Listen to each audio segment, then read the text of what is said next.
Hallelujah. आइए हम लोग सब लोग जोर से कहेंगे हालेलुया हालेलुया। सच में हम लोग आज बहुत आनंदित है कि परमेश्वर ने आज हमें फिर से ये मौका दिया है।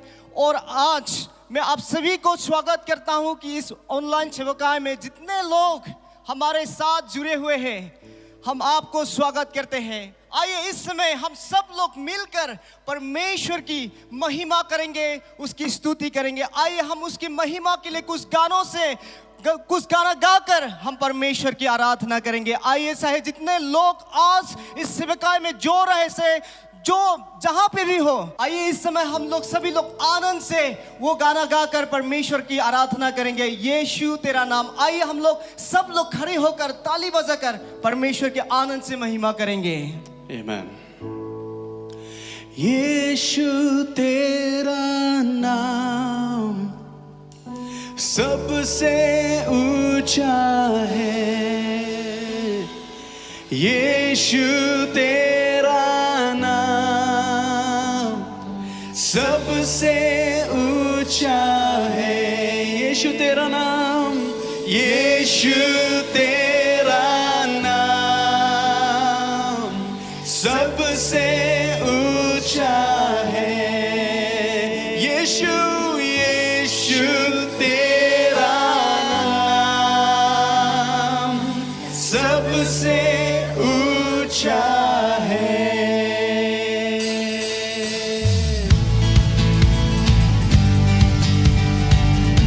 Hallelujah.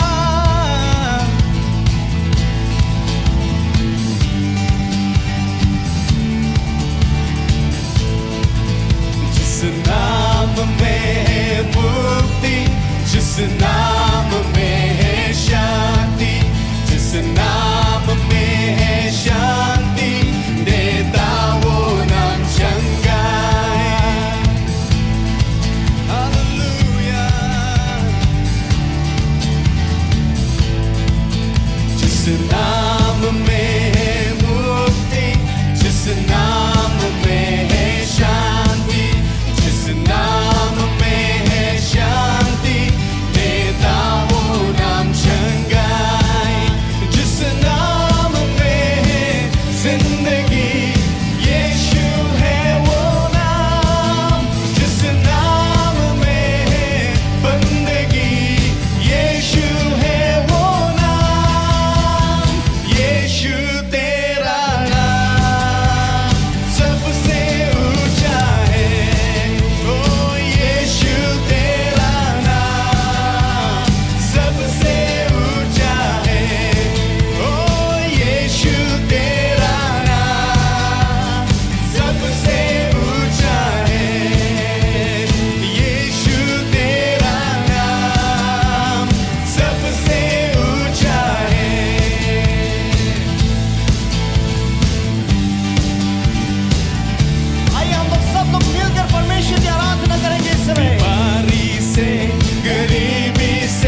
cao hallelujah, tô cao hallelujah, tô cao hallelujah, tô cao hallelujah, tô cao hallelujah, tô cao hallelujah. Ayon sa mga lahat ng mga declaration mo, mahima देंगे. Tô cao hallelujah, tô cao hallelujah.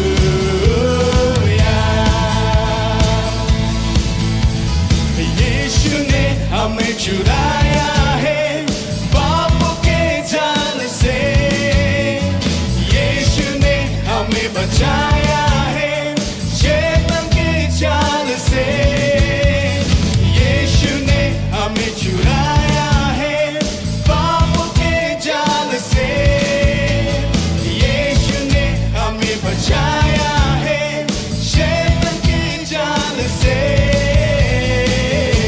तो गाओ hallelujah, तो गाओ hallelujah, तो गाओ hallelujah, तो गाओ hallelujah, तो गाओ hallelujah, तो गाओ hallelujah, तो गाओ hallelujah, तो गाओ hallelujah।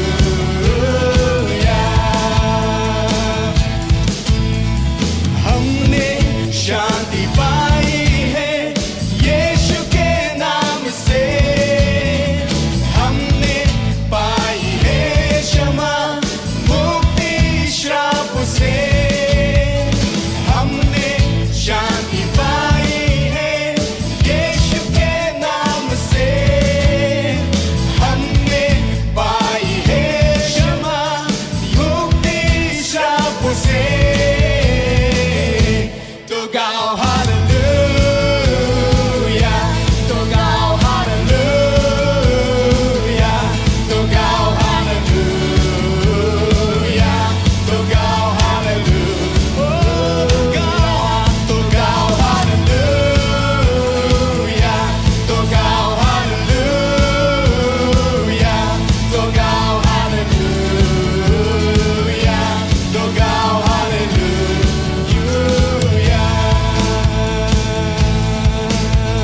अब हम ना डरेंगे यीशु जो साथ है, शैतान से हम लड़ेंगे यीशु के नाम से।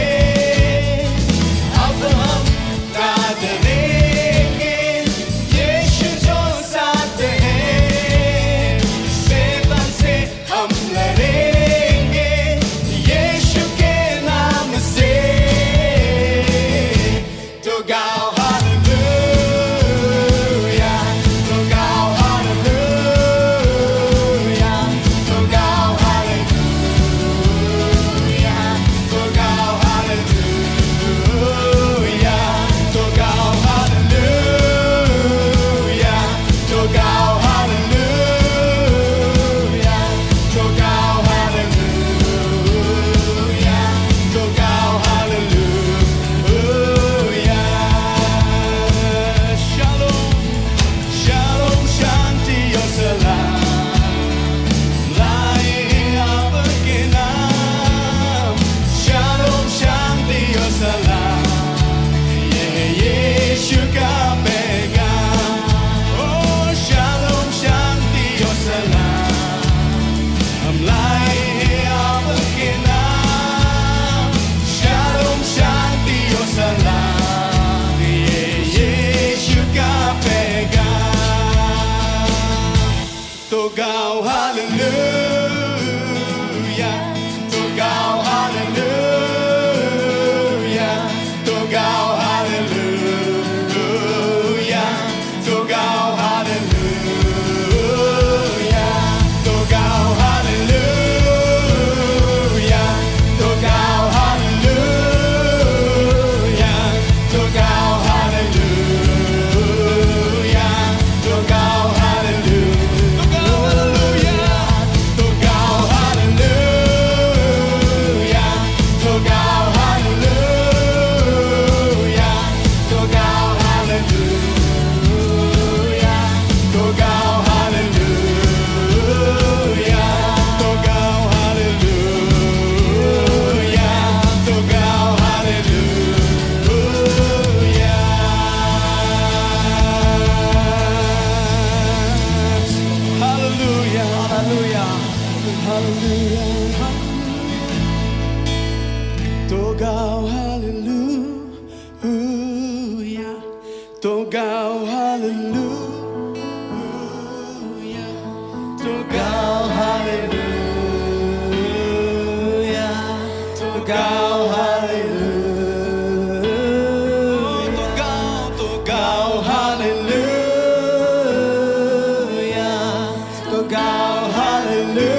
धन्यवाद करते हैं परमेश्वर पिता इस समय के लिए जो आपने हमें दिया है प्रभु। सच में प्रभु आप महान हैं प्रभु, आप सारा स्तुति आराधना का योग्य है प्रभु। प्रभु हम आपको धन्यवाद करते हैं जो नाम आपने हमें दिया है प्रभु। प्रभु यीशु मसीह हम आपको धन्यवाद करते हैं प्रभु। तुम सा कोई नहीं है प्रभु, तुम सा कोई नहीं है प्रभु। प्रभु सारा आदर महिमा का तू ही योग्य है प्रभु। प्रभु हम सारा आदर महिमा आपको देते हैं प्रभु। आइए इस समय हम परमेश्वर की उपस्थिति में कुछ गाना गाकर परमेश्वर की आराधना करेंगे। आइए हम इस गाने से परमेश्वर को और आदर महिमा देंगे। हालेलुया प्रभु, तुम सा कोई नहीं। आइए हम परमेश्वर की उपस्थिति में यह गाना गाकर उसके नाम को ऊंचा करेंगे, उसको आदर देंगे, उसको महिमा देंगे। हालेलुया प्रभु।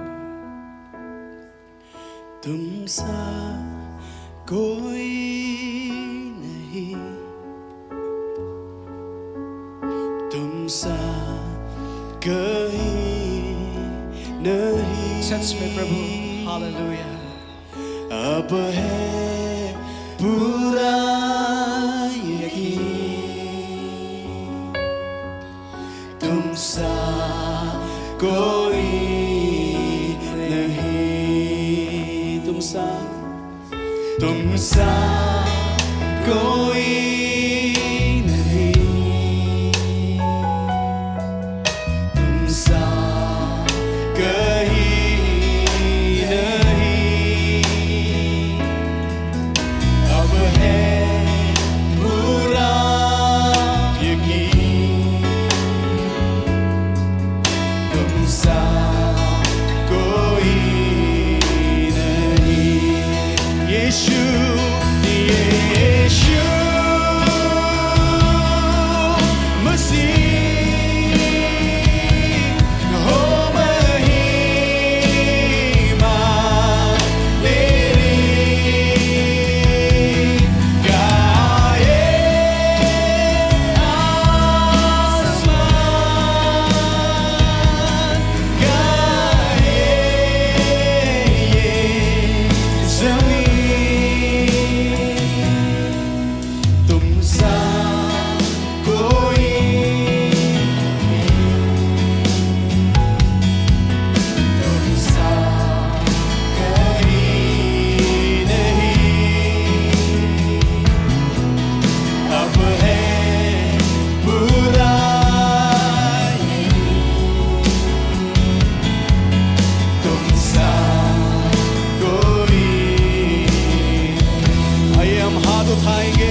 पूरा यकीन तुम सा कोई नहीं, तुम सा कोई नहीं, तुम सा कहीं नहीं। अब है पूरा यकीन यीशु तुम सा कोई नहीं। Yes, Lord. यीशु राजा यीशु ओ तुम सा कोई नहीं,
सारा प्रभु तू है महान, यीशु देते हैं प्रभु, क्योंकि तू ही योग्य है प्रभु, क्योंकि तू ही योग्य है प्रभु। तेरे लिए हम तेरे जय जयकार करते हैं प्रभु, तेरे लिए हम आए हो, आनंद से तेरी महिमा करते हैं प्रभु। सिर्फ हालेलुया तेरे लिए, हालेलुया, क्योंकि तू मालिक है प्रभु। सिर्फ तेरे लिए यीशु, हालेलुया, यस क्योंकि तुम जीवन देने वाले तू ही है। हालेलुया, यस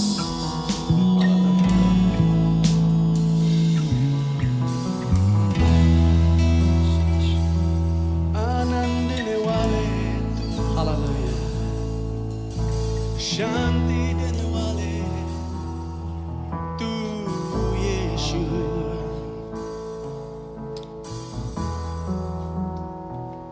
प्रभु हम सारा आदर महिमा तुझको देते हैं प्रभु। सच में प्रभु यीशु मसीह तेरे जैसा कोई नहीं है प्रभु, तुम सा कोई नहीं है प्रभु। हालेलुया प्रभु, हम आपको धन्यवाद करते हैं इस समय के लिए प्रभु।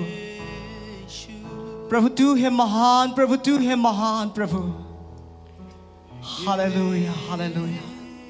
परमेश्वर पिता, हम आपको धन्यवाद करते हैं इस समय के लिए जो आपने हमें दिया है प्रभु। और प्रभु यीशु मसीह, हम आपको धन्यवाद करते हैं इस समय के लिए।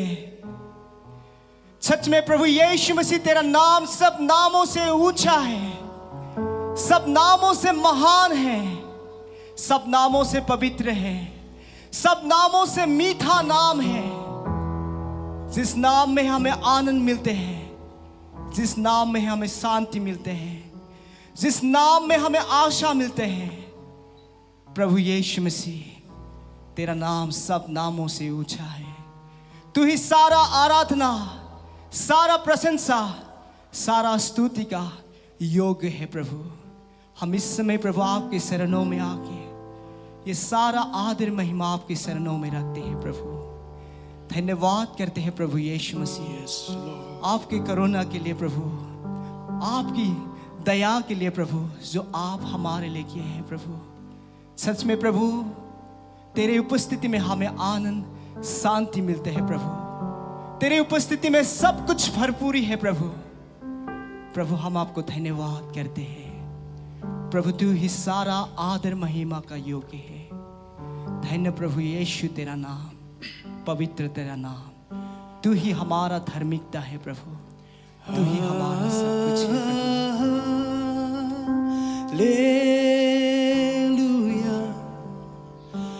Hallelujah.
हालेलुया प्रभु, सारा आदर महिमा, सारा प्रशंसा प्रभु यीशु मसीह के नाम में सराहते हैं।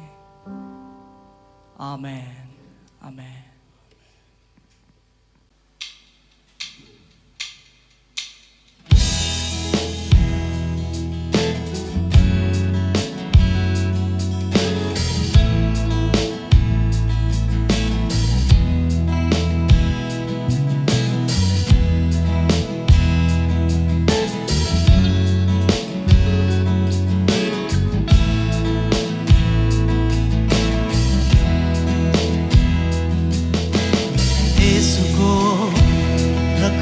संभाल कर,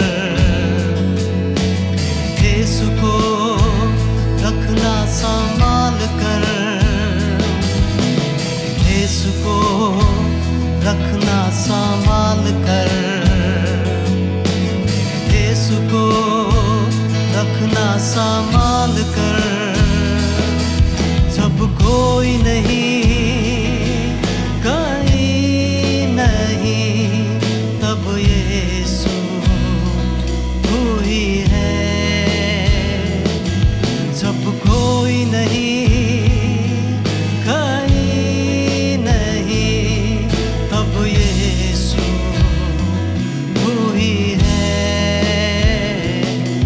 मेरे देश को रखना संभाल कर, मेरे देश को रखना संभाल कर।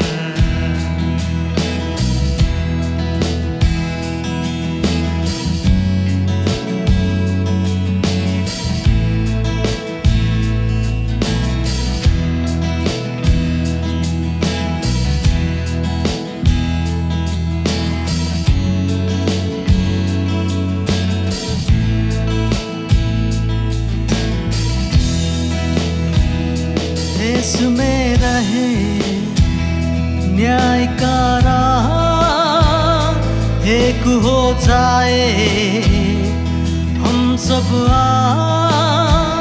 सिखाया है यीशु ने हमको प्यार, सबको प्यार, सबको प्यार, हाँ सबको प्यार। सच को पहचान, जीवन बढ़ाए जा, प्यार बंदगी, प्यार जिंदगी, यीशु ने हमको यही सिखाया, यीशु ने हमको यही सिखाया।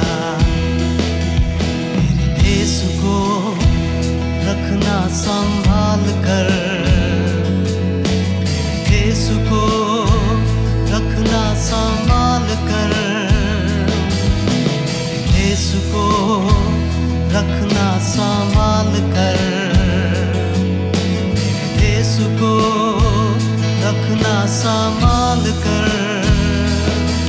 जब कोई नहीं, कहीं नहीं, जब यीशु तू ही है।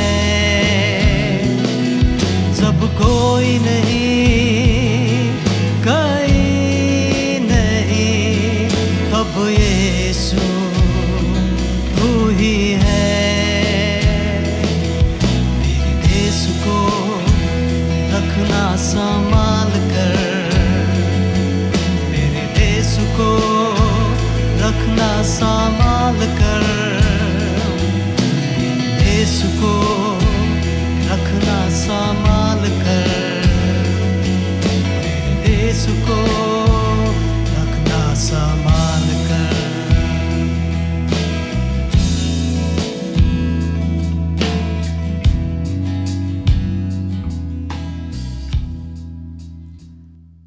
जैसे कि ये भजन से हम लोग को ये जानने को मिलता है कि जो दुआ हम देश के लिए हम करते हैं, और ख़ासकर जो ये स्थिति बना हुआ है कोरोना वायरस के कारण से, आज का प्रभु का वचन में आने से पहले आइए हम दुआ करते हैं अपने देश के लिए, और जो विषय मैं आपके बीच में रखा हूँ उसके लिए मैं दुआ करना चाहता हूँ।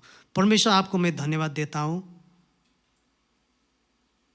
और मैं ये जानता हूँ कि प्रभु अभी अभी जो हमने एक दुआ की वचन गाई है कि देश को रक्षा देने वाला, सुनने वाला परमेश्वर आप ही है। परमेश्वर, आपको हम धन्यवाद देते हैं और हम दुआ करते हैं कि जो अभी देश का स्थिति बना हुआ है, जितना भी कोरोना वायरस से संक्रमित हुए लोग हैं, बूढ़े और बच्चे, सभी को आपके हाथ में हम सौंपते हैं कि परमेश्वर आप अनुग्रह कर वो लोग को सुरक्षा दे, चंगाई से भर दे। और हम दुआ करते भारत सरकार के लिए, प्राइम मिनिस्टर मोदी और जितना भी कैबिनेट मिनिस्टर्स है, सभी के लिए हम दुआ करते हैं कि प्रभु वो लोग को ज्ञान बुद्धि दे, ताकि देश को ऐसा मुसीबतों का सामना जो करना पड़ रहा है तो कैसे आगे बढ़ाए, प्रभु हल आप निकाल ले। परमेश्वर, हम दुआ करते हैं जितना भी फ्रंट लाइन मेडिकल वर्कर्स है, डॉक्टर, नर्सेस, सब के लिए हम दुआ करते हैं। और आर्मी पर्सनल, पुलिस लोग जो देश का सेवा कर रहा है, प्रभु वो लोग को सुरक्षा दे, आशीष करे। जो मेहनत कर रहा है वो रात दिन, वो लोग को आशीष कर। प्रभु, हम दुआ करते हैं जितना भी बिजनेस सेक्टर का आदमी लोग हैं, अभी बिजनेस बंद होने के कारण से बेरोजगार हुआ है, सब के लिए दुआ करता हूँ। प्रभु, आप रास्ता निकाल ले ताकि वो लोग को एक जीने का उम्मीद मिले, राह मिले। और जितना भी स्टूडेंट्स लोग हैं, अभी लॉकडाउन के समय में कोई कोई तो ऐसा ही समय बर्बाद कर रहा है, प्रभु हम दुआ करते हैं कि वो लोग को ज्ञान बुद्धि दे, ताकि ऑनलाइन एजुकेशन से जो कुछ शिक्षा है वो लोग को मिलता है, वो लोग अच्छी तरह से ध्यान दे सके। और दुआ करते प्रभु जितना भी गरीब लोग हैं, जिसका घर नहीं है, जो बेघर हो गया है कोरोना वायरस के कारण से, लॉकडाउन के कारण से, वो लोग को सहायता भेज स्वर्ग से। हम दुआ करते हैं जितना भी कलिसी के विश्वासी जन है, पास्टर्स, लीडर्स है, जैसे कि अभी ऑनलाइन सेवकाई के द्वारा जो अभी वचन प्रचार कर रहा है, वो लोग को भी आशीष कर, ताकि ऑनलाइन सेवकाई से भी वो लोग को आशीष मिल सके। यीशु मसीह के नाम में दुआ करता हूँ, आमीन। मसीहा में जितना भी प्यारे भाई और बहनों, सभी को यीशु मसीह के जीवित नाम में जय मसीह, जिसु नारासों, प्रेज द लॉर्ड, यारो यू ट्राई। प्रभु सभी को आशीष करे।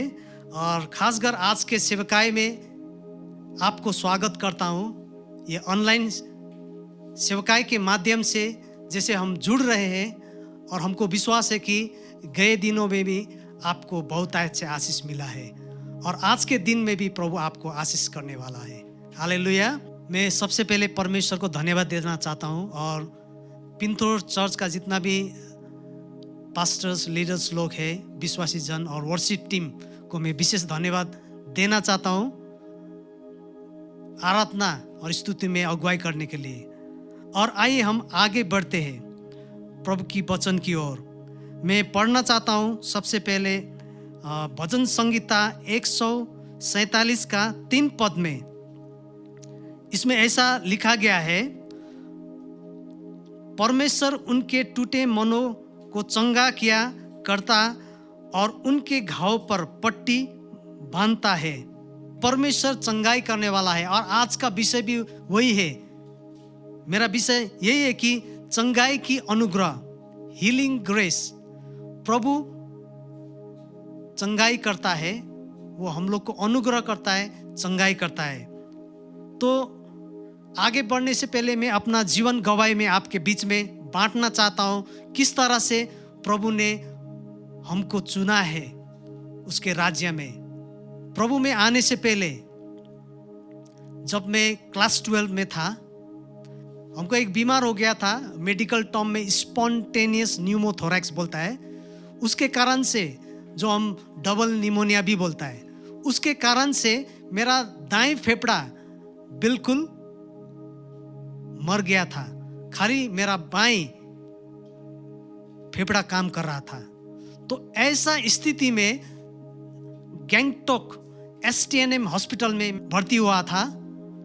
जब डॉक्टर बोला कि बचने के लिए बहुत उम्मीद कम है, क्योंकि इसका दाएं का फेफड़ा एकदम खराब हो गया है और बाएं का फेफड़ा भी अभी खराब होने लगा है, वो काम करना बंद हो रहा है। तो उसके कारण से मेरा जो हार्ट में भी उसका इफेक्ट हो रहा था, हमको सांस लेने के लिए दिक्कत हो रहा था। तो ऐसा स्थिति में कोई मसीहा लोग, शायद वो लोग किसी के लिए प्रार्थना करने के लिए हॉस्पिटल में आया था, कोई मसीहा भाई बहन लोग के लिए प्रार्थना के लिए आया था, और मेरा बहन भी रिक्वेस्ट किया कि मेरा भैया के लिए आप दुआ कीजिए ताकि वो ठीक हो जाए। तो वो लोग आए और हमको बताया कि देखो भाई, यदि आप प्रभु मसीह को विश्वास करते हैं तो प्रभु यीशु आपको चंगा कर सकता है, वो चंगाई आपको मिल सकता है यदि उसके नाम पर, यीशु मसीह के नाम पर यदि आप विश्वास करते हैं। तो मैं एक साइंस स्टूडेंट होने के नाता मैं जो कुछ उसका प्रूफ होता है, किसी बातों का जब प्रूफ हम लोग को मिलता है तो उसी बातों पर मैं विश्वास करता था, साइंस स्टूडेंट होने का नाता। तो मैंने बताया उन लोग को, ठीक है, यदि सचमुच प्रभु यीशु ख्रीस्त जिंदा है, यदि सचमुच प्रभु यीशु ख्रीस्त महान है, वो चंगाई करता है, तो मैं उसको विश्वास करूंगा। मेरे लिए एक चुनौती था और वो लोग के लिए भी चुनौती था, यदि सचमुच में प्रभु मसीह जिंदा है, वो चंगाई करता है आज भी, तो मैं यीशु ख्रीस्त को विश्वास करूंगा। मैंने वो चैलेंज लिया था। तो वो लोग क्या बोला, चंगाई करने वाला यीशु मसीह, हम लोग तो खाली उसके नाम पर दुआ करते हैं। तो वो लोग मेरे लिए दुआ किया है और मैंने भी मन में विश्वास किया, क्योंकि हमको ठीक होना है, जिंदा होना है। क्योंकि मैं क्लास 12 खत्म ही किया था और कॉलेज ज्वाइन करने वाला था, BSc। तो हमको भी तो जीना है, हमारा मन में भी तो एक उम्मीद था जीने का। तो ऐसा स्थिति में मैंने भी विश्वास किया, क्या सच में ठीक हो जाऊंगा बोल के। तो वो लोग प्रार्थना करके गया।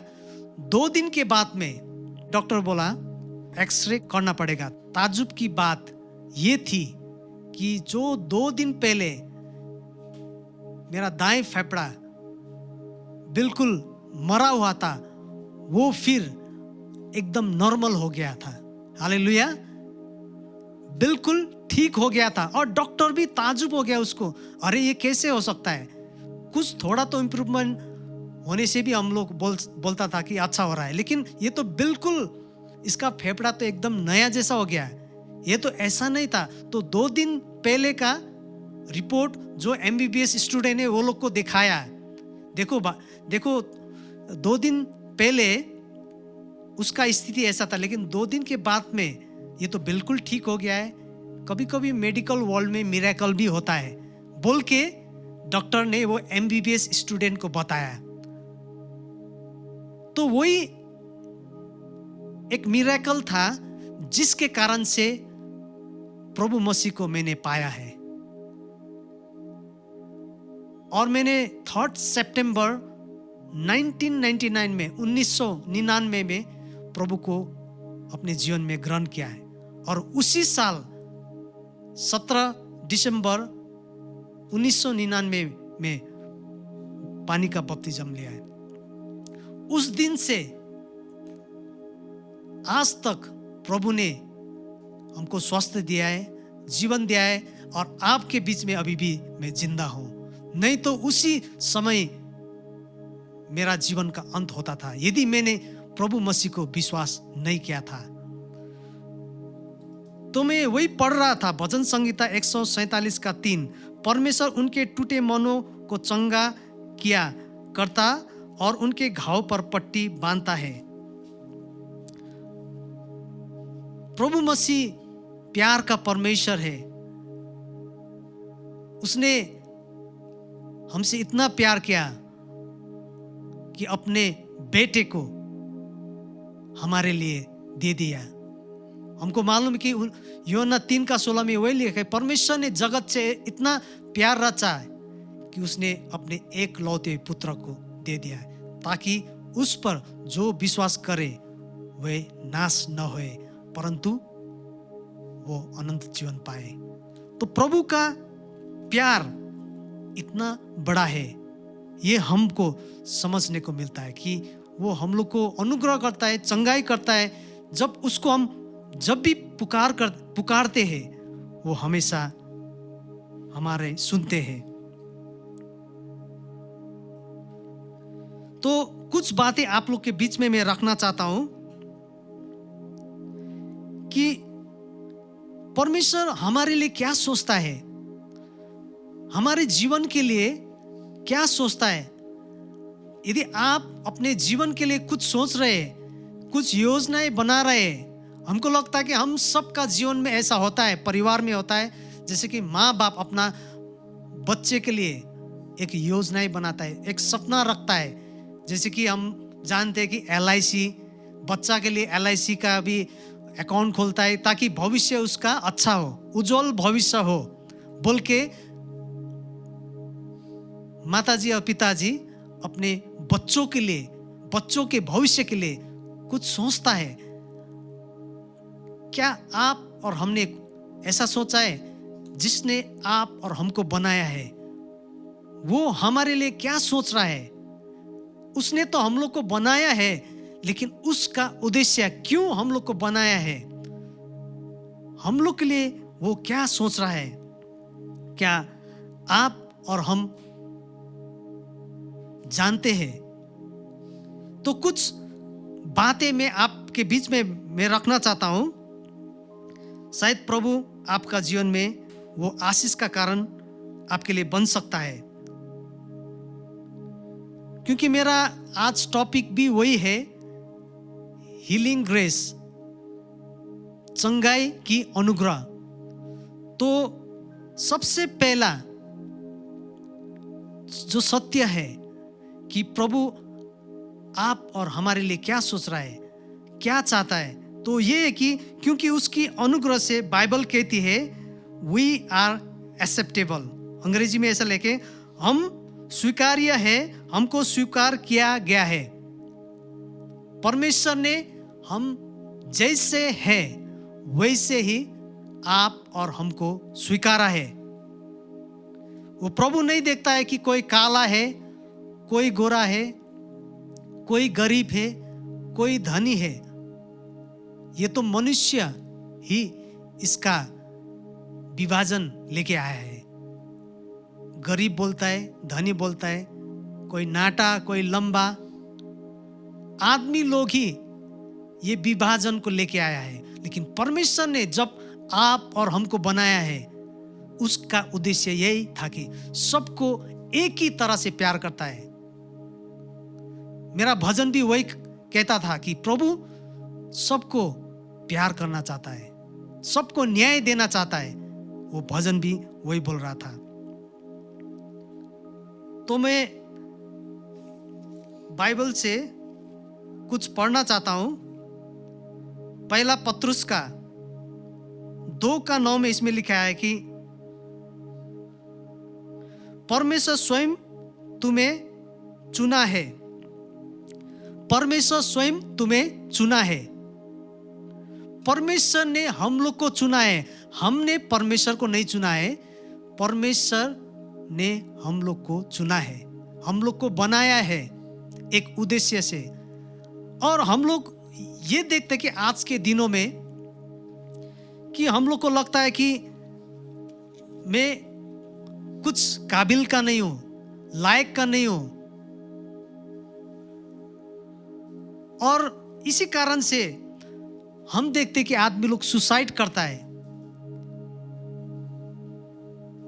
और कभी कभी माँ बाप भी अपने बच्चों को नालायक बोलता है। वो एक श्राप की तरह बन जाता है और वो बच्चा लोग कभी आगे नहीं बढ़ सकता है। इसीलिए एक कहावत है ना, ये जो हाथ है वो आशीष देने के लिए, बच्चों को पीटने के लिए नहीं, श्रापित करने के लिए नहीं। तो कभी कभी माँ बाप को भी ये समझना पड़ता है कि अपना बच्चों को आशीष देना है कितना मुख्य है, कि वो लोग को भी एक्सेप्ट करना है, वो लोग को भी स्वीकारना है। इसीलिए हम लोग आजकल देखते कि सोशल मीडिया के द्वारा आजकल का युवा लोग, लड़का लड़की लोग फेसबुक में, इंस्टाग्राम में, यूट्यूब में, टिकटॉक में खुद को प्रदर्शन करता है। वो लोग एकदम क्रेजी बन गया अभी तक। खुद का पहचान बढ़ाने के लिए वो लोग सोचता है कि वो लोग को आदमी ग्रहण करे, वो लोग को आदमी वो लोग को लाइक करे। इसीलिए फेसबुक में लाइक का जो बटन है कितना अच्छा लगता है वो लोग को, हम सभी को। यदि आपका भी फेसबुक अकाउंट है, यूट्यूब अकाउंट है, जब बहुत ज्यादा लाइक आता है तो हम लोग खुश बन जाता है, क्योंकि आपको किसी ने ग्रहण किया है कि नहीं? आपको किसी ने लाइक किया है, अच्छा है, कमेंट भी मिलता है, बहुत अच्छा है, लगे रहो। ये सुनने के लिए हम लोग तरसता है। लेकिन उससे ज्यादा हम लोग को ये जानना है, जिस तरह से वो लोग लाइक पाने के लिए, खुद को काबिलियत बनाने के लिए, खुद को स्वीकारे बोल के अपने आप को किस तरह से प्रदर्शन करता है। लेकिन हम जो देखते, जो हो रहा है, शायद कई जगह में ठीक नहीं हो रहा है। वो लोग कुछ भी करते हैं लाइक पाने के लिए,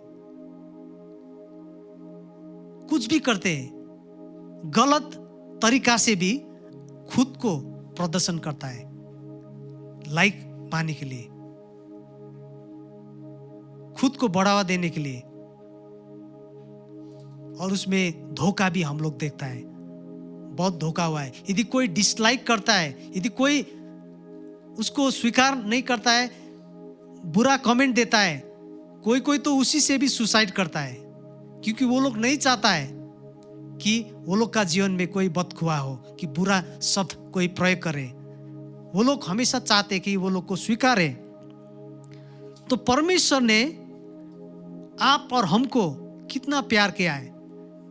मैंने अभी पढ़ा पहला पत्रुस का 2:9 कि उसने हम लोग को चुना है, उसने प्यार किया है। और रोमिया का 15:7 में भी ऐसा लिखा है, अनुग्रह से यीशु ने हमें स्वीकार कर लिया है। हालेलुया। अनुग्रह से यीशु ने हमें स्वीकार लिया है।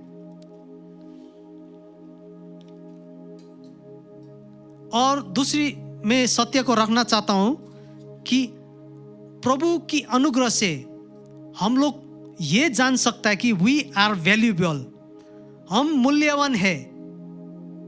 हमको याद है कि 10 साल पहले जब शिलोंग कॉलेज में, जब मैं कैंपस क्रूसेड फॉर क्राइस्ट में काम कर रहा था, तो हम लोग का काम क्या होता था कि कॉलेज में जाके, हाई स्कूल में जाके स्टूडेंट लोग को प्रभु के बारे में बताए। तो मैं शिलोंग कॉलेज में गया था, तो मैं देखा कि सब बिजी था, लड़का लोग ऐसे ही बाहर में लड़का लड़की लोग बैठा हुआ था। तो वो लड़का लड़कियों के बीच में एक लड़का था, वो एकदम उदास था, एकदम उदास था। तो मैं उसके पास में गया, तो मैं खुद का परिचय किया, हेलो भाई आप कैसे हैं? तो वो नेपाली लड़का था, उसका नाम ओम प्रकाश शर्मा, वो बीकॉम फाइनल ईयर में था। तो थोड़ा परिचय किया उसके साथ में, एक दो शब्द बातें किया है।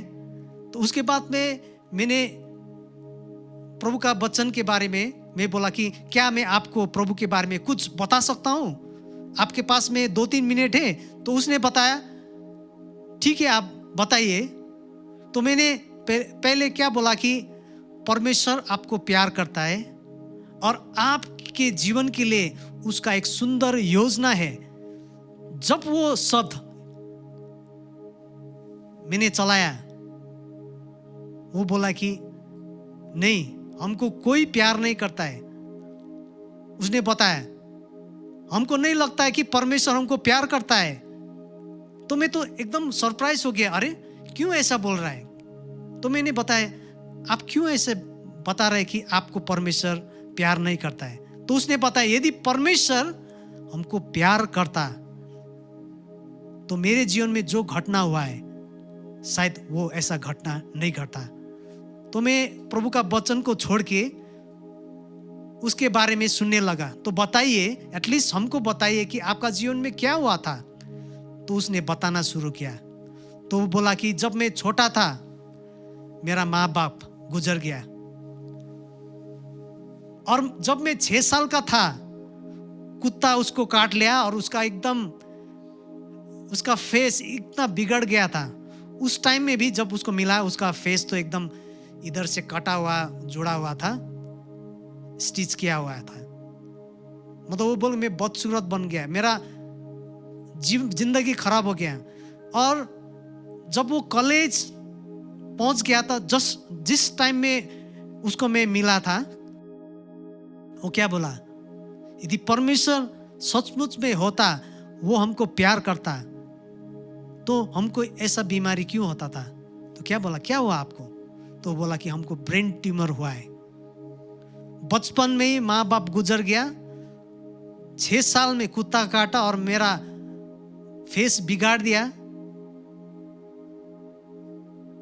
और जब मैं कॉलेज में हूँ, डॉक्टर बोला है कि ब्रेन ट्यूमर हो गया है और ऑपरेशन करने से भी बहुत रिस्की है, कुछ भी हो सकता है, अंधा भी हो सकता है, गूंगा भी हो सकता है, पागल भी हो सकता है। तो क्या ऑपरेशन करोगे बोल के डॉक्टर बोला है। तो मैं क्या करूं अभी? तो ऐसा स्थिति में मैंने भी अपना जीवन बारे बताया कि किस तरह से प्रभु ने हमको चंगा किया है, किस तरह से प्रभु ने हमको जीवन दिया है। तो मेरा टेस्टिमोनी उसको बताया। तो वो सुना और वो बोला कि क्या प्रभु हमको भी चंगाई करेगा? तो मैंने बताया, हाँ जरूर, जो परमेश्वर ने हमको चंगाई किया है आपको भी चंगाई करेगा। तो उसके लिए मैं दुआ किया, प्रभु के बारे में सब बताया और मेरा घर में आना शुरू किया। हफ्ता में 1 बार 2 बार आना शुरू किया और प्रभु के बारे में बताते रहे। तो ऐसा हुआ कि वो बीकॉम खत्म होने के बाद में उसको गवर्नमेंट जॉब मिला शिलोंग में, एग्रीकल्चर डिपार्टमेंट में। तो ऐसा ही एक दिन एक लड़की के चक्कर में वो फंस गया, वो लड़की के चक्कर में फंस गया। और उस टाइम में ऐसा हो गया कि लड़की के साथ में वो भाग गया, और वो भी जेल रोड में, वो एक होटल में जेल रोड का पुलिस स्टेशन का नजदीक में ही वो रुका था। और वो लड़की का माँ बाप लोग उसको पकड़ा और जेल में डाल दिया। जब वो जेल में था हमको फोन किया, वो बोलता है कि हमको पास्टर तो नहीं बुलाए, संजीव भैया हमको आके बचाइए, मेरा कोई भी नहीं है, मेरा अंकल लोग दीदी लोग अभी बोलता है कि मैं तुमको नहीं जानता हूँ, जब मैं जेल में था छुड़ाने के लिए कोई भी नहीं है, प्लीज आके हमको बचाइए।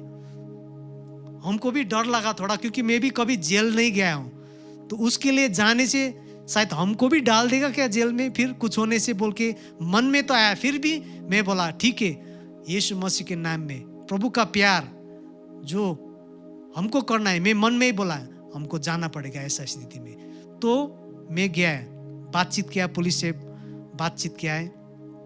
तो लाइमखुरा पुलिस स्टेशन से फिर उसको रिफर करके दूसरा में भेजा है बोलता है। तो मैं क्या बोलना चाहता हूँ कि उसके बाद में वो लड़का एकदम टूट गया, लड़की भी धोखा दिया है, और बीमार तो बीमार ही था, ब्रेन ट्यूमर उसका अभी भी था। तो एकदम टूट गया था और वो सोचा कि अब मेरा जीवन का अंत आ गया है, हमको जीने का कोई उम्मीद नहीं है, मैं तो मरूंगा बोल के सुबह उठ के वो फार्मेसी में चला गया है वो पॉइजन लेने के लिए। तो फार्मेसी तो सुबह को बंद था, कितना बार गया वो बंद था, खुला नहीं उस दिन। तो मेरा घर में सीधा आ गया, तो बोलता है कि संजीव भैया हमको जहर दो, हम मरना चाहता है, मरने के लिए भी जहर नहीं मिलता है, हमको मरना है, जहर दो। तो मैंने बताया कोई बात नहीं, हमारे घर में बैठो, जितना दिन बैठना है तुम्हारे लिए हम दुआ करेंगे। तो मैंने उसको ऐसा बोला और मेरे घर में 2-3 दिन रुका और उसके बाद में वो बोला कि मैं प्रभु को ग्रहण करना चाहता हूँ। जैसे आप कार्य करते वैसे ही मैं भी करना चाहता हूँ, क्योंकि मैंने अपना जीवन में देखा बचपन से लेकर आज तक कुछ भी नहीं मिला हमको, लेकिन आप तो मेरे लिए बिल्कुल नया है। फिर भी जो प्यार आपने हमको किया है यीशु मसीह के नाम में, मैं ऐसा प्यार अपना भाई बहन से भी नहीं मिला हमको, अपना अंकल से भी नहीं मिला। सब हमको छोड़ के चला गया, लड़की भी छोड़ के चला गया। अभी हमको लगता है कि मैं भी आपकी तरह प्रभु की राह में चलना चाहता हूं।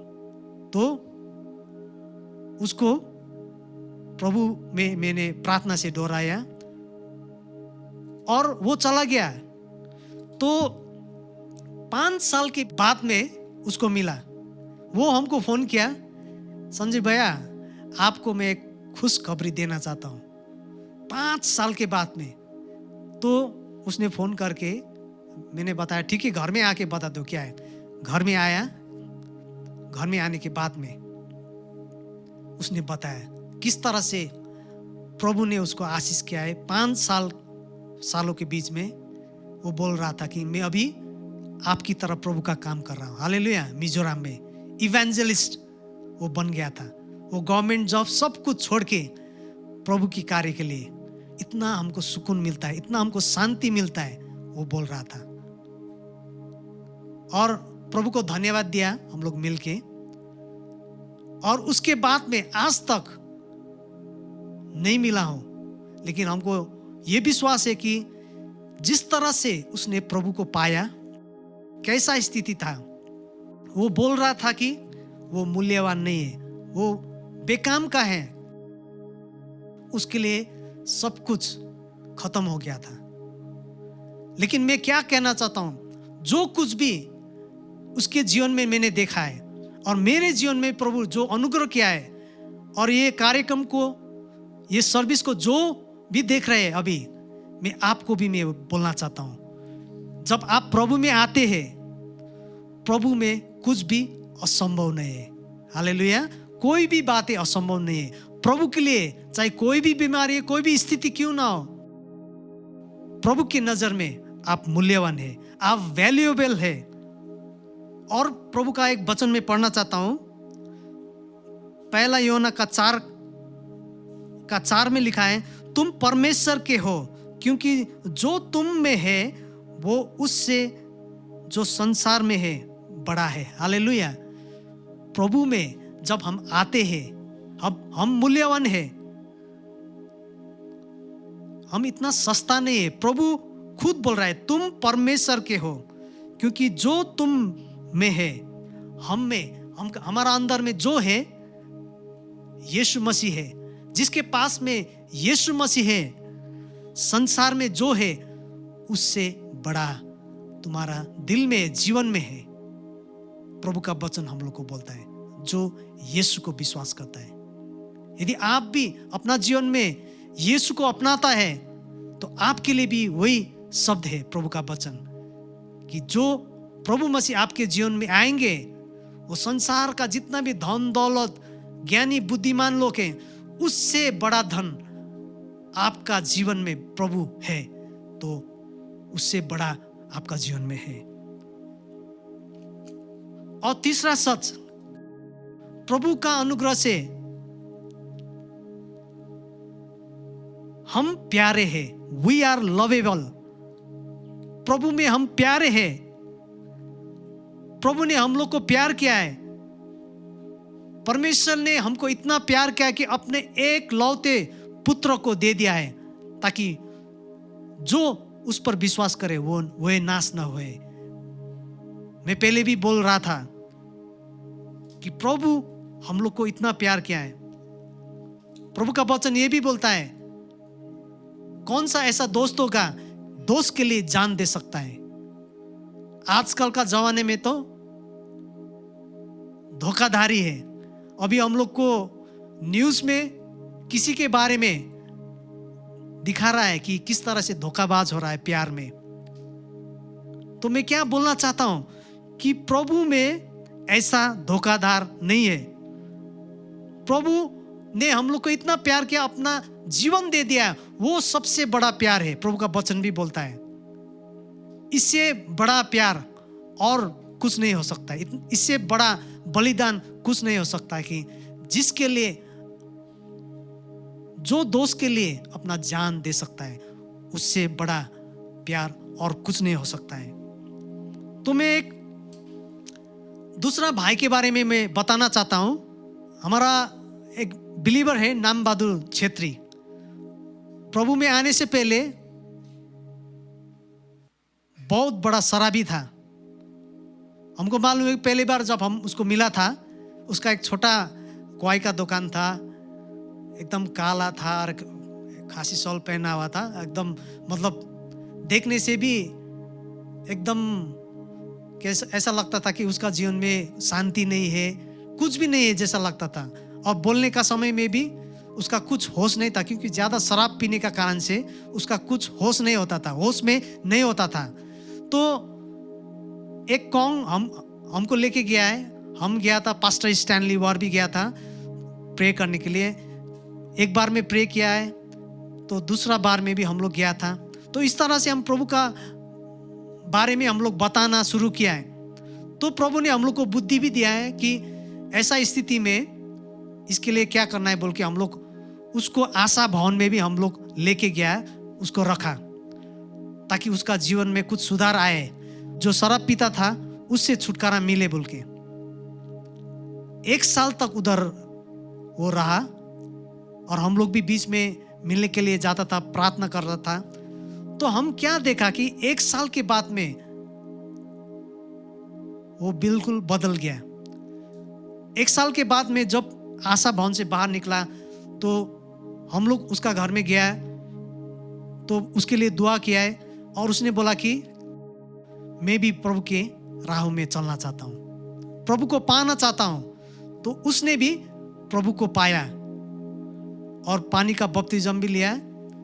तो अभी मैं क्या देखता हूँ, इसका जीवन में जो परिवर्तन आया है वो गवाही देता है, जहाँ पर भी जाता है वो गवाही देता है। वो हमेशा बोलता है, वो अभी उसका उम्र तो 60 साल से भी ज़्यादा हो गया है, वो हमेशा गवाही देता है मैं कैसा था, मेरा जीवन कैसा था। वो बोलता था कि वो ग्रेवयार्ड में सोता था पहले, शराब पी के उसका बीवी भी घर से निकाल दिया था, उसके लिए कोई उपाय नहीं था। वो कहाँ जाता था, घर तो नहीं है, तो एक बोतल लेके ग्रेवयार्ड में जाके वो सोता था। लेकिन जब प्रभु को पाया, वो हमेशा बोलता है कि प्रभु कितना महान है।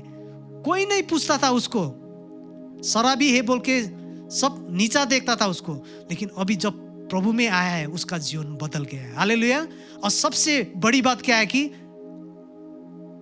उसका बीवी जो उसको निकाल दिया था, अभी वो लोग एक साथ रहता है बच्चा के साथ में। कितना आशीष वो लोग को मिला है और हमेशा वो चर्च में आशीष वो बांटता है। तो मैं क्या बोल रहा हूं कि हम लोग का जीवन में जब प्रभु आता है, प्रभु का प्यार हम लोग को बदल देता है। हालेलुया। कोई भी शक्ति शायद बदल नहीं सकता है, लेकिन प्रभु का प्यार, जब वो रिहैब सेंटर में था, वो जगह में भी प्रभु का वचन वो लोग को सुनने को मिलता था, इसीलिए हम लोग भी जाता था और उधर से भी प्रभु का वचन से उसका जीवन में छुटकारा आया, बदलाव आया। तो मैं यही बोलना चाहता हूँ, यदि कोई देख रहा है ये प्रोग्राम को कि आप भी ऐसा एडिक्शन में है, आप शराब पीते हैं, ड्रग्स लेते हैं, आप डिप्रेशन में हैं, किसी ने आपको धोखा दिया है, आपको लगता है कि कोई आपको प्यार नहीं करता है, आप मसीहा में जब आते हैं आपके लिए एक नई उम्मीद है। उम्मीद की किरण आपके लिए हमेशा है। प्रभु आपको प्यार करता है। और चौथा सच, प्रभु का अनुग्रह से हम क्षमा योग्य के हैं। वी आर फॉरगिवेबल, कि हमको क्षमा प्राप्त हुआ है बोल के हम लोग जान सकते हैं, अनुग्रह से, प्रभु के अनुग्रह से। रोमियो का 8:1 में बोला है कि अब जो मसीह यीशु में है उन पर दंड की आज्ञा नहीं। There is no condemnation for those who are in Christ Jesus. Hallelujah. जो यीशु मसीह में आते हैं उसके लिए कोई दंड का आज्ञा नहीं है। प्रभु दंड नहीं देता है, प्रभु अनुग्रह करता है, प्रभु हम लोग को दूसरा मौका देता है। मैं एक कहानी को मैं बताना चाहता हूं, शायद समय भी गुजर रहा है फिर भी मैं छोटकर में बताना चाहता हूं। 2 भाई था, बड़ा भाई और छोटा भाई। बड़ा भाई बहुत अच्छा इंसान था और छोटा भाई बहुत बदमाश था। हमेशा पार्टी में, लड़की के साथ में, ऐसी में अपना जीवन बिताता था। तो ऐसा ही एक दिन छोटा भाई पार्टी में चला गया। नशे के आड़ में वो क्या हो गया, दोस्त के साथ में झगड़ा हो गया और किसी को छुरा मार लिया, वो मर गया उधर ही। तो भागते भागते घर आ गया और पुलिस पीछे पीछे। जब उसका बड़ा भाई ने देखा कि उसका जो कपड़ा था एकदम खून लगा हुआ है, तो बड़ा भाई बोला कि जल्दी से अंदर आओ और जो तुम्हारा कपड़ा है वो हमको दे दो, और जो मेरा कपड़ा है जो साफ वाला उसको पहन के पीछे वाला दरवाजे से भाग जाओ। तो पुलिस आया और जब दरवाजा खोला तो बड़ा भाई ने खोला, क्योंकि उसका कपड़ा खून से लगे हुए थे। पुलिस पकड़ के बड़ा भाई को ले गया। जज ने फांसी का सजाए सुनाए और कल फांसी होना है। तो आज उसने एक पत्र को लिखा भाई के लिए। तो बोला कि देखो भाई, कितना तुमको मैंने समझाया कि ऐसा बुराई संगत में मत जाओ, तुम फंसोगे एक दिन, लेकिन कभी तुमने मेरे नहीं सुना। लेकिन तुम्हारे लिए एक अंतिम मौका है, तुम अपना जीवन को बदल दो। तुम्हारे लिए एक लास्ट मौका है, तुम्हारे जगह में मैं मरने जा रहा हूं, तुम अभी सुधर जाओ। तुमको समझाने वाला बुझाने वाला कोई नहीं होगा, मैं बोलता हूं तुम सुधर जाओ बोल के वो एक पत्र को छोड़ दिया। और कल का दिन में बड़ा भाई को फांसी होना है और कुछ मिनट पहले छोटा भाई को वो लेटर मिला। और जब वो पढ़ा उसको बहुत दुख लगा, अरे मैंने गुनाह किया है और मेरा बड़ा भाई को फांसी दी जा रही है, ये तो अच्छी बात नहीं, सजा तो हमको मिला है बोल के दौड़ के गया जेलर को बोला, मैंने गुनाह किया है, मैंने हत्या की है, हमको फांसी का सजा दो। तो जेलर ने देखा, सॉरी 1 मिनट देर हो गया है, already he is hang to death. वो फांसी में चढ़ चुका है, अब घर वापस चले जाओ, अब कोई आशा ही नहीं है, कोई फायदा ही नहीं है। तो ऐसा बोल दिया जेलर ने। जब वो वापस चला गया, चुपचाप वो बैठा घर में और वो लेटर को फिर पढ़ा और वो दुख से जो भैया ने बोला है एक एक शब्द को ध्यान दिया और उसने निर्णय लिया है, भैया अब मैं जीऊंगा, आपने जो राह दिखाया है उस राह में मैं चलूंगा। मैं क्या बोल रहा हूं कि प्रभु ने हम लोग को इतना प्यार किया है, हम लोग को दूसरा मौका दिया है, हम लोग को क्षमा दिया है। देखिए, कोई भी कानून में जब गलती करता है उसका सजाए मिलता है, लेकिन प्रभु ने बोला है कि प्रभु में जो आया है उसके लिए दंड नहीं है, प्रभु का अनुग्रह है। हालेलुया। प्रभु का अनुग्रह के कारण से जो प्रभु मसीह में आया है उसके लिए दूसरा मौका है। जो छोटा भाई को दूसरा मौका मिला कि अपना जीवन को संवारने के लिए, सुधारने के लिए, आपके लिए भी एक मौका है। ये समय में यदि आपको लगता है कि आपने कुछ गुनाह किया है, कि आपको लगता है कि गिल्ट फील हो रहा है कि ये सही नहीं है, यदि आप मसीह में आता है कि प्रभु आपको फिर दूसरा मौका देता है, प्रभु आपको आशीष करेगा। और अंत में प्रभु का अनुग्रह से इधर लिखा गया है फिलिपी 4:13 में, जो मुझे सामर्थ देता है उस में मैं सब कुछ कर सकता हूँ। हालेलुया। पांचवी सत्य ये कि प्रभु का अनुग्रह से वी आर कैपेबल, हमें सामर्थ मिला है प्रभु का अनुग्रह से। I can do all things through Christ, प्रभु का सामर्थ से मैं सब कुछ कर सकता हूँ। प्रभु में कोई बातें असंभव नहीं है, प्रभु में सब बातें संभव है। और आपके लिए भी, यदि आपको लगता है कि ऐसा लॉकडाउन का सिचुएशन में, ऐसा स्थिति में आपको लगता है कि कोई उम्मीद नहीं है, मेरे लिए सब द्वार बंद हो गया है, यदि आपको लगता है कि आपका घर में बीमारी है, पैसा का कमी है, और ऐसा भी हो सकता है कि एक दूसरे को दोष लगा रहा है, क्योंकि घर में जब अशांति होता है तो ऐसा ही होता है, झगड़ा होता है, दोष लगाता है, तुम्हारे कारण से ऐसा हुआ है, वैसा, ऐसा हम बहुत सुनने को मिल रहा है। ऐसा लॉकडाउन का कारण से घर में झगड़ा भी हो रहा है, पति पत्नी के बीच में, माँ बाप और बच्चों के बीच में झगड़ा हो रहा है। तो आपको मैं यही बताना चाहता हूँ, यदि मसीहा में आप आते हैं कि आप ये सोचते कि मेरे लिए कोई उपाय नहीं है, मैं कुछ नहीं कर सकता हूँ, प्रभु आपको सामर्थ देगा। जैसा स्थिति है वैसे ही स्थिति में आप आइए प्रभु में, प्रभु आपको सामर्थ देगा। ऐसा हालत से आपको ऊपर प्रभु लेके आएगा, छुटकारा देगा। तो मैं यही बोल के ये वचन को मैं अंत करना चाहता हूँ, लेकिन उससे पहले जो बातें मैंने आपको बताया है अपना जीवन के बारे में और भाई लोग के बारे में, कि किस तरह से प्रभु ने वो लोग को चंगाई किया है, प्रभु ने छुटकारा दिया है, नया जीवन दिया है, प्रभु ने हमको भी दिया है, वो आपके लिए भी है। और जितने जुड़े हुए हैं इस ऑनलाइन सेवकाई के द्वारा और ये प्रोग्राम को आप देख रहे हैं, मैं आपके लिए मैं दुआ करना चाहता हूँ। यदि आपको लगता है कि आप डिप्रेशन में है, आप चिंतित है, आपके लिए कोई उपाय नहीं है, मैं आपके लिए दुआ करना चाहता हूँ। और जो अभी स्क्रीन में आपको नंबर मिल रहा है, आप फोन कर सकते हैं। हम लोग का पादरी लोग हैं, वो लोग आपके लिए दुआ करेंगे।